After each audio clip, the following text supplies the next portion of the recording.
तो hello my dear student, अभी जो हम सेंटअप का एग्जाम में जो प्रश्न कल आएगा 21 नवंबर का जो सेंटअप का एग्जाम है गणित का 10वीं क्लास का, उसका जो क्वेश्चन है बहुत ही आसान पूछा गया है।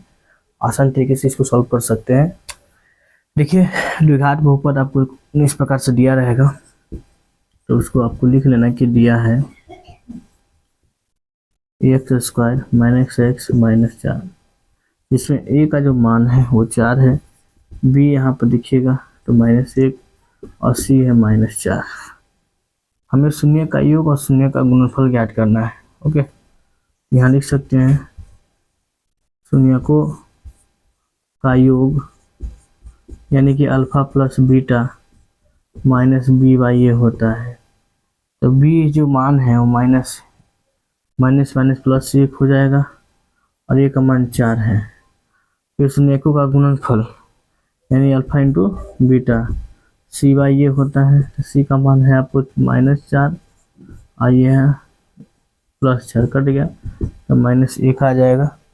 द्विघाती बहुपद के शून्यकों का योग और गुणनफल। ओके, चलते हैं नेक्स्ट अगला प्रश्न में।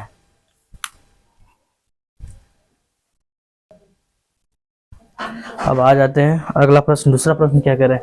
दूसरा प्रश्न कह रहा है कि द्विघाती बहुपद है x² - 3 के शून्य ज्ञात करना है। तो सबसे पहले यहाँ पर जो भी दिया है इसको लिख लेना है। दिया है x² - 3, इसका शून्य को निकालना है। तो देखिए, ये स्क्वायर किसका होता है? √3 का। ये x² है तो इस x² का होल स्क्वायर, √3 का होल लिखेंगे होल स्क्वायर। असल में ये जो रूप है ये किसका है? तो a² - b² बराबर होता है a + b into a minus b हो जाता है। तो वही हमें लिख लेना है। इसको जब बनाएंगे तो लिखेंगे x + √3 इंटू x माइनस √3। ये प्लस में है तो लिखेंगे इसको माइनस में, इस प्रकार से -√3, या ये प्लस माइनस में है तो इसको प्लस में लिखना है। दो को शून्य किस प्रकार से हम आराम से निकाल सकते हैं। चलते हैं तीसरा प्रश्न पर। तीसरा प्रश्न क्या कह रहा है? आ जाइए लाइन बाय लाइन। चलिए प्रश्न देखिए, चौथा कह रहा है कि 4x² + 7x + 3 को x + 1 से भाग देना है। ठीक है, तो हमें भाग देना है x + 1 से। 4x² + 7x + 3 में भाग दीजिएगा। यहाँ पे x इसके पावर कितना है? x की पावर 4, x की पावर 2 है। तो इसमें अगर भाग करेंगे इस प्रकार से, ठीक है, एक x से, तो एक x कटेगा तो बचेगा 4x। वही 4x यहाँ पर लिख देना है। ओके, लिख लिया। अब गुना करना है, इससे गुना करोगे 4x² आ जाएगा, माइनस से कट जाएगा, प्लस है तो प्लस लिख लेना है। 1 से गुना करेंगे तो ये 4x आएगा, प्लस ये -4, 7 में से 4 घटाएंगे तो 3x बचेगा +3। यहाँ पर देखिएगा बहुत आसान है।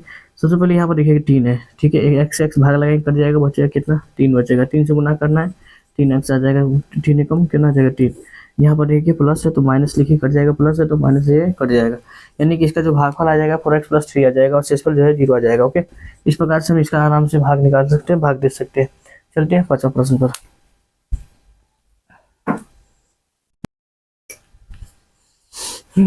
आ जाते हैं 5वां प्रश्न, यूक्लिड विभाजन प्रमेय। जो यूक्लिड एल्गोरिथम से का प्रयोग करके 84 और 456 का औसत निकालना है। तो सबसे पहले यहाँ पर लिखेंगे सबसे बड़ी जो संख्या है ए है वो 456 है और बी जो छोटी संख्या है वो है 84। तो यूक्लिड विभाजन प्रमेय का एल्गोरिथम से हम लिख सकते हैं यूक्लिड विभाजन एल्गोरिथम से आपको मालूम होगा 0 smaller than r and greater than b होता है। तो a बराबर होता है फॉर्मूला BQ + R के। तो ये हो जाएगा 456। अब यहाँ पर 84 से हम कितना मतलब गुना करेंगे तो 5 मतलब कितना आ जाएगा? 420 आ जाएगा। तो 420 जब आ जाएगा तो बचेगा घटिए कितना? मालूम है आपको, घटा कर बढ़ाना पड़ेगा। ओके, इस प्रकार से आप कर सकते हो। जैसे कि ध्यान दीजिएगा, शॉर्ट पहले तरीका सीख ले। 84 से भाग लेना 456 में, भाग लगाओगे 5 और 5 का 20 और 45 से 42 घट जाएगा, बचेगा 36। ये 84 है, 2 मरतबे लगाना है, 72 कट जाएगा, बचेगा 12। 36 12 तिया आपका आ जाएगा 36। इस प्रकार से यहाँ ध्यान दीजिएगा। इसका जो मौसा आया था 84 वाला का, वह जो है बिल्कुल 84 है, 5 से परे शेषफल आया 36। फिर यहाँ पर 84 यहाँ लिखे, 36 के पहरा पड़े, तो इसका जो है भागफल 2 था और शेषफल आया था 12। फिर अभी भी 0 नहीं आया, फिर हमें यहाँ 36 लिखना है, फिर 12 दिया 36। यहाँ पर मौसा जो आ गया HCF इसका वो 12 आ गया। इस प्रकार से इसको बना लेना है। ओके, चलते अगला प्रश्न पर।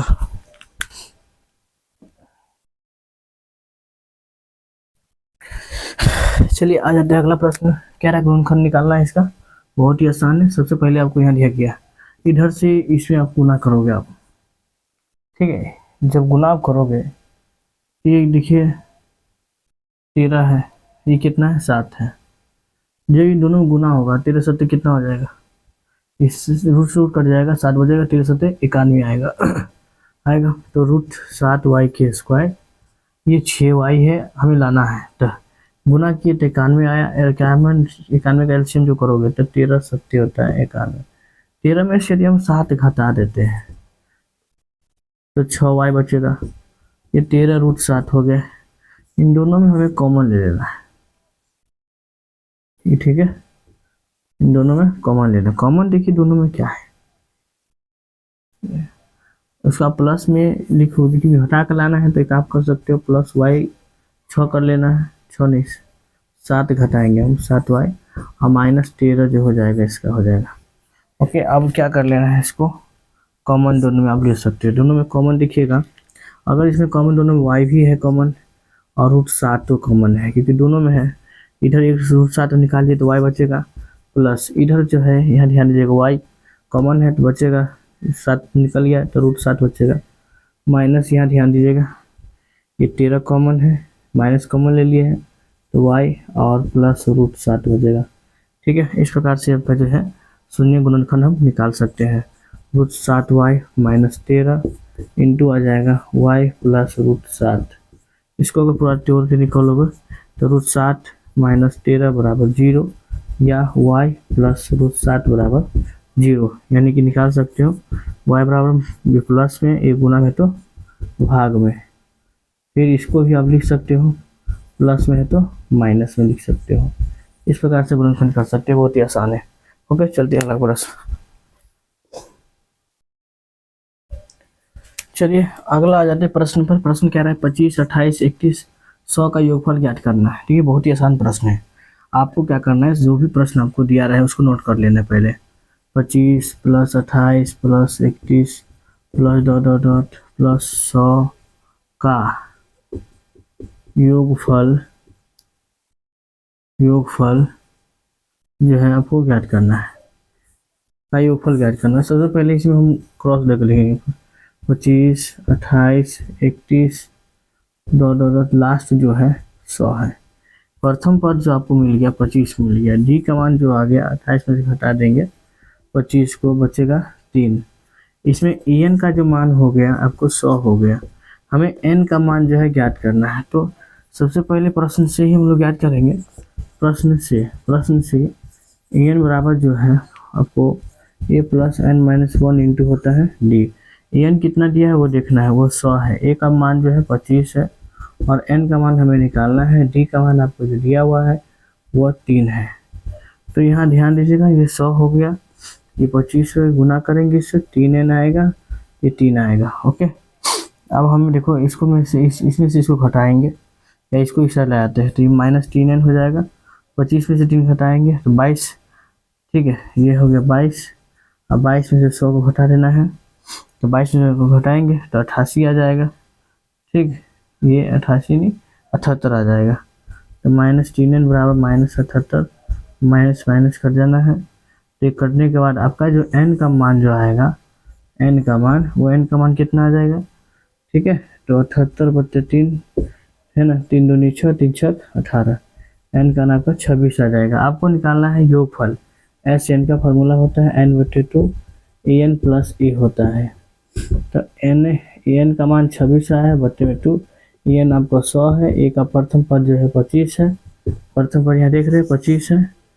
ठीक है, बहुत आसान, इसको काट लेना है, 13 आ जाएगा और ये जोड़ोगे तो 125, जोड़ोगे तो 125, गुना करना है तो 1625, इसका 5 दिया 15। ठीक है, गुना करने पर आपको जो है राइट आंसर मिल जाएगा। कोई प्रॉब्लम है तो पूछ लीजिए। ओके, चलिए आ जाते हैं अगला प्रश्न पर। अगला प्रश्न कह रहा है यदि त्रिभुज एबीसी में डी समानांतर बीसी है तो एडी बराबर 1.5 सेंटीमीटर और बी डी जो है 3 सेंटीमीटर है तथा ए जो 1 सेंटीमीटर है। तो इसी का मान जो है ज्ञात करना है। सबसे पहले जो भी डी आर है उसको लिख लेना है, दिया है। इसमें देखिएगा तो कि ए डी का जो मान है वो 1.5 सेंटीमीटर है और बी डी का जो मान है बी डी वह 3 सेंटीमीटर है। ए जो दिया हुआ है वह 1 सेंटीमीटर है। साथ ही कह रहा है कि डी समानांतर है बी सी, तो आपको निकालना है ई सी का मान। तो प्रश्न के अनुसार हम लोग चलेंगे। प्रश्न से कह रहा था कि डी समानांतर है किसके, बी सी के। जब दोनों समानांतर जब ये है, इसी का मान निकालना। जब समानांतर होता है तो उनके जो त्रिभुज की भुजाएं जो होगी क्या समानुपाती होगा। जैसे कि यहाँ पर दिखाई दे रहा होगा एक त्रिभुज है, ए बी सी है और ये ई एफ हो गया इसका रेखा। तो यहाँ पर देखिएगा बहुत आसानी से कि ए डी का जो मान है वह 1.5 है, डी बी का जो मान है बी डी का वो 3 सेंटीमीटर है और ये 1 सेंटीमीटर है। इस प्रकार से जो है दिया हुआ है। तो ये भुजा समानुपाती है, यानी कि कह सकते हैं कि ए डी बटे है डी बी बराबर ए डी ई है, ए ई बटे है ई सी। मान रखिए आपका जो है इसी का मान निकालना था, निकल जाएगा। देखिए कहाँ से निकलेगा, ए डी जो है 1.5 है, डी बी जो है आपको देखिएगा तो 3 सेंटीमीटर है, ए ई है 1 और ई सी आपको निकालना है। क्रॉस जब गुना आप कीजिएगा, ठीक है, तो आप क्रॉस गुना करने पर आप ई सी बराबर आ जाएगा, ठीक है, ये आ जाएगा 1.5 ई सी और ये गुना करने पर 3 गुना में से जाएगा तो भाग में, यानी कि 1.5 बटे हो जाएगा 3 बटे हो जाएगा 1.5 दूनी 3, यानी इसी का जो मान आ जाएगा वो 2 सेंटीमीटर। इस प्रकार से हम आसानी से निकाल सकते हैं। चलते हैं नेक्स्ट प्रश्न।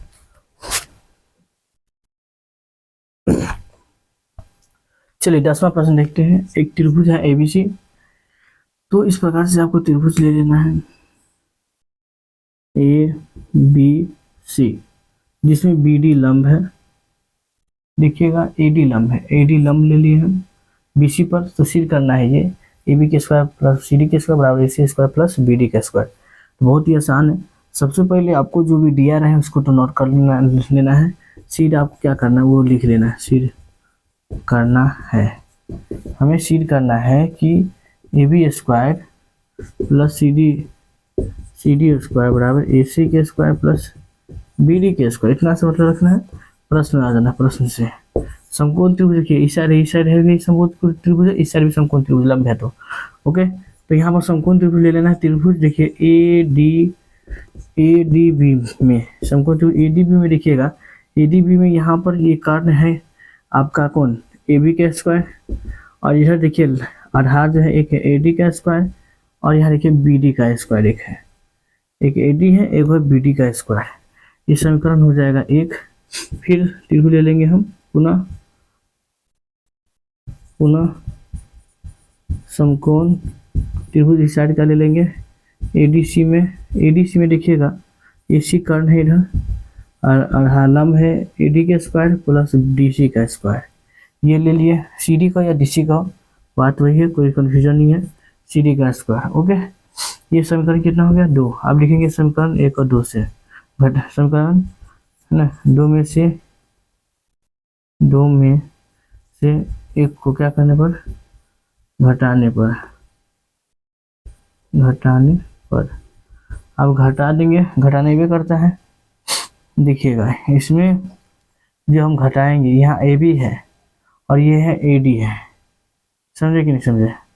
तो यहाँ जब हम घटाएंगे तो ए बी के स्क्वायर और समीकरण 1 2 से आप लिख सकते, घटाने पर लिखे तो भी चलेगा। समीकरण 1 और 2 से लिखना है आपको शॉर्टकट। ओके, थोड़ा सा समीकरण 1 और 2 से, तो यहाँ पर हो जाएगा ए बी का स्क्वायर प्लस ए सी का स्क्वायर, ए बी का स्क्वायर प्लस ए सी का स्क्वायर।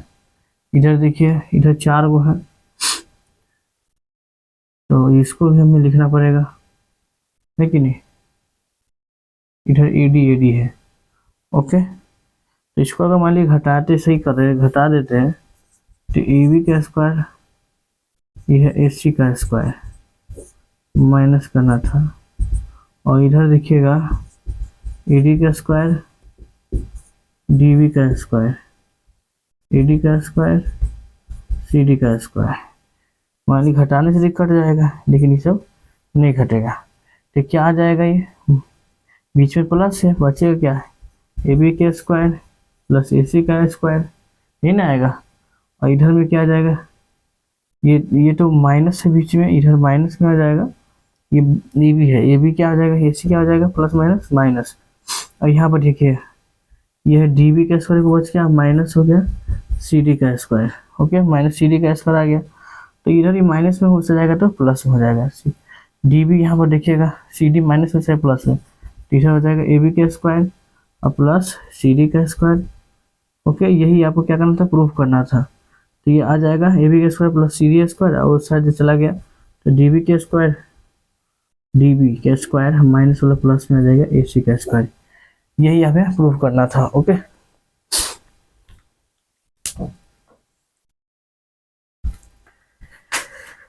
चलिए आसान प्रश्न आ गए हैं। रैखिक समीकरण युग्म है 2x माइनस 3y प्लस 2 बराबर 0, 6x माइनस 9y प्लस 5 बराबर 0 के लिए कितने हल होंगे। हल आपको बताना है। तो सबसे पहले आपको लिखना पड़ेगा हल, जो भी क्वेश्चन दिया हुआ है कि 2x 3y प्लस 2 बराबर 0 समीकरण 1, और यहाँ पर 6x 9y प्लस 5 बराबर 0 समीकरण यहाँ पर है 2। ठीक है, इसमें सबसे पहले हम समीकरण 1 है और 2, ठीक है, समीकरण 1 और 2 में तुलना करने पर तुलना हम कर रहे हैं। तुलना करने पर यह जो आएगा a1 बटे a2 जो आएगा वो 2 बटे 6, यानी कि यहाँ पर 2 कम 2 दिया 6। b1 बटे b2 जो आएगा वहाँ पर माइनस है, यहाँ पर भी माइनस है, 3 तिया 9, 1 बटे 3 आ गया, ये भी है। इधर देखिए c1 बटे c2 जो चेक कर रहे हैं वो आ रहा है आपको 2 बटे 5, ये आ रहा है। तो यहाँ हम कह सकते हैं a1 बटे a2 बराबर है b1 बटे b2 के, लेकिन बराबर नहीं है c1 बटे c2 के। तो इनके जो हल होंगे वह पर असल में ये तो समांतर है, और समानांतर के जो हल होते हैं वह क्या होते हैं, अद्वितीय होते हैं।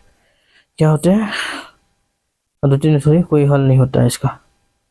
हाँ, तो इनके क्या हल हो जाएंगे, कोई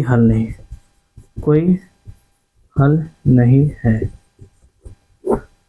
ये ऐसे बन जाएगा चलो।